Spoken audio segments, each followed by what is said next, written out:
আমি আজকে আমার যারা ফেসবুক বন্ধু আছে, বিশেষ করে যারা ত্রিপুরার বাইরের, আমি তাদেরকে একটা জিনিস দেখাবো। যারা আমার বাংলা ভাষা বুঝে, যারা আমার ফ্রেন্ড আছে কানেক্ট বাংলাদেশ থেকে বা পশ্চিমবঙ্গ থেকে বা আসাম থেকে বা এর বাইরে থেকে যারা আছে, আমি আমার ত্রিপুরার আজকে একটা স্পেশাল জিনিস দেখাবো, যেটা সবচেয়ে মানে কি বলবো, এটা না দেখলে আপনি জীবনে কিছুই দেখেন না ত্রিপুরাতে।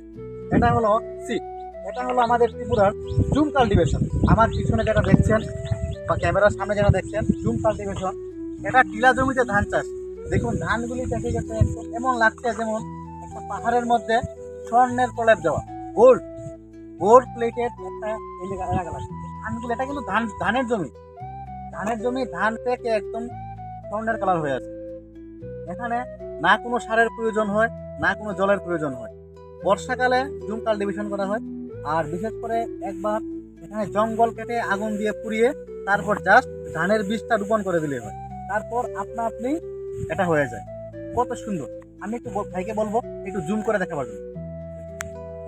কত সুন্দর! Thank you.